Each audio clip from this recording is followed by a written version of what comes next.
আসসালামু আলাইকুম বন্ধুরা, কেমন আছো? আশা করি তোমরা অনেক অনেক ভালো আছো।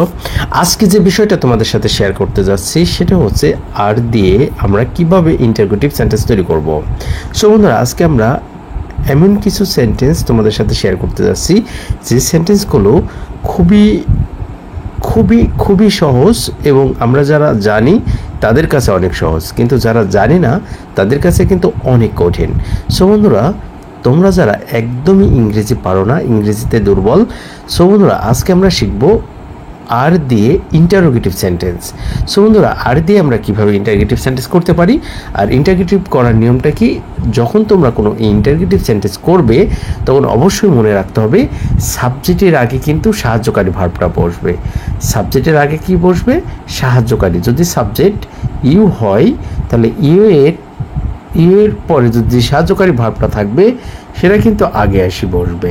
তাহলে আমাদের মনে রাখতে হবে সবসময় সাবজেক্টের আগে সাহায্যকারী ভার্ব বসবে। এটাই হচ্ছে ইন্টারোগেটিভ করার নিয়ম।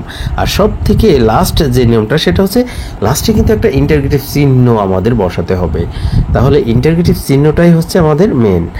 আর যেটা বললাম, সাবজেক্টের আগে আমাদের সাহায্যকারী ভার্বটা বসাতে হবে। যাই হোক বন্ধুরা, আমরা প্রথম যে সেন্টেন্সটা আছে সেটা দেখি। প্রথম যে সেন্টেন্সটা আছে সেটা হচ্ছে are you sure. Are you sure এর বাংলাটা হচ্ছে তুমি কি নিশ্চিত। আর ইউ শিওর, তুমি কি নিশ্চিত। এটাকে যদি আমরা পজিটিভ করি তাহলে আমরা বলতে পারি you are sure. You are sure. আবার যদি আমরা নেগেটিভ করি ইউ আর নট শিওর, এটা নেগেটিভ হয়ে গেল। আমরা যদি আবার ইন্টারোগেটিভ করি তাহলে কী হবে? আরএন্ট ইউ শিওর অথবা আর ইউ নট শিওর। এভাবে কিন্তু আমরা নেগেটিভ ইন্টারগেটিভ ইন্টারগেটিভ নেগেটিভ এগুলো করে ফেলতে পারি। যাই হোক বন্ধুরা, আজকে আমরা শুধুমাত্র ইন্টারগেটিভ শিখবো যে আর দিয়ে। আর আর দিয়ে কিন্তু আরেকটা ইন্টারগেটিভ করা যায়, সেটা হচ্ছে আমরা প্রেজেন্ট কন্টিনিউয়াস টেন্সের সাহায্যকারী ভার্ব যেহেতু আর, দ্যাটস ওয়াই আমরা সেখানে কিন্তু আরটা ইউজ করি, সাবজেক্টের আগে আসে, কিন্তু সেটা চলমান বাক্য থাকতে হবে। আর এটা যেহেতু প্রেজেন্ট ইনডিফিনিট টেন্স হিসেবে আমরা ধরি, কিন্তু আরটা অনেক সময় কী আর কি মূল ভার্ব হিসাবে প্রকাশ করে, তারপরেও কিন্তু এটা নিজেই কিন্তু ভার্বের কাজ করে, আবার নিজেই কিন্তু সাহায্যকারী ভার্বের কাজ করে। যেমন এই জায়গায় দেখো, ইউ আর শিওর, তুমি নিশ্চিত, তুমি হও নিশ্চিত, আর এর অর্থ প্রকাশ করছে।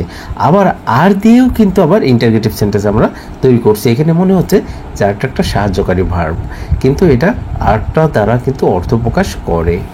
যাই বন্ধুরা, আমরা চলে যাবো সেকেন্ড যে সেন্টেন্সে। আর ইউ টায়ার্ড, তুমি কি ক্লান্ত। ইউ আর টায়ার্ড, তুমি ক্লান্ত। ইউ আর নট টায়ার্ড, তুমি ক্লান্ত নয়।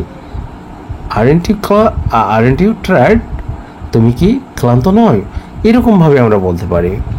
তারপরে দেখো, আর ইউ সিক, তুমি কি অসুস্থ। আর ইউ সিক, তুমি কি অসুস্থ।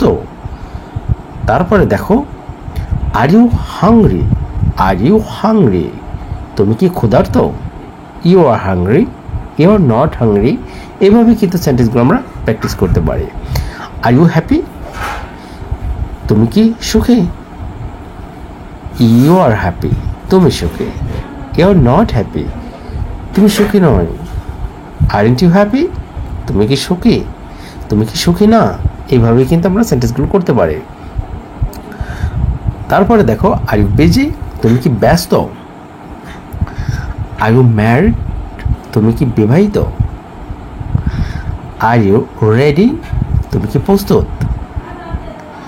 আর ইউ ইন্টারেস্টেড, তুমি কি আগ্রহী। আর ইউ এডুকেটেড, তুমি কি শিক্ষিত। দেখো, আর ইউ এডুকেটেড, তুমি কি শিক্ষিত।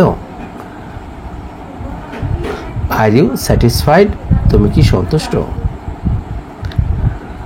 আর ইউ স্টুডেন্ট, তুমি কি একজন ছাত্র। আর ইউ টিচার, তুমি কি একজন শিক্ষক। আর ইউ মিস্টার হামিদ, আপনি কি মিস্টার হামিদ। তাহলে বন্ধুরা দেখো, এভাবেই কিন্তু সেন্টেন্সগুলো আমরা করে ফেলতে পারি। যেহেতু এই সেন্টেন্সগুলো এখানে শুধুমাত্র ইন্টারোগেটিভ সেন্টেন্স হিসাবে আছে, তোমরা এগুলোকে, তোমাদের কাজ থাকবে এগুলোকে কিভাবে তোমরা নেগেটিভ করবে, কিভাবে পজিটিভ করবে এবং কিভাবে ইন্টারোগেটিভ নেগেটিভ একসাথে করবে। তাহলে যেহেতু আমি একটা ইন্টারোগেটিভ সেন্টেন্স এখানে করে দিয়েছি, তোমরা এগুলোকে তোমরা আগে প্রথমে পজিটিভ সেন্টেন্স করবে, তারপরে নেগেটিভ সেন্টেন্স করবে, তারপরে ইন্টারগেটিভ নেগেটিভ একসাথে করবে। যেহেতু একটা সেন্টেন্সকে আমরা 4 ভাগে করতে পারি, প্রথমে পজিটিভ করতে পারি, তারপর নেগেটিভ করতে পারি, তারপর ইন্টারগেটিভ করতে পারি, তারপর ইন্টারগেটিভ নেগেটিভ একসাথে করতে পারি।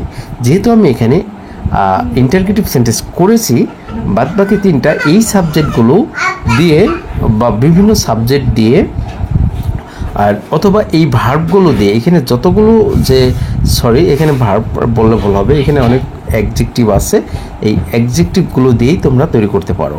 এখানে শুধু সাবজেক্ট ইউ আছে, এখানে তোমরা যে কোনো সাবজেক্ট নিতে পারো।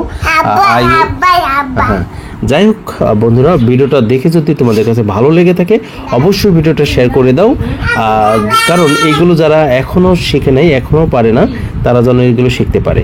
সো বন্ধুরা, আজকে পর্যন্ত ভালো থেকো, সুস্থ থেকো, আল্লাহ হাফেজ।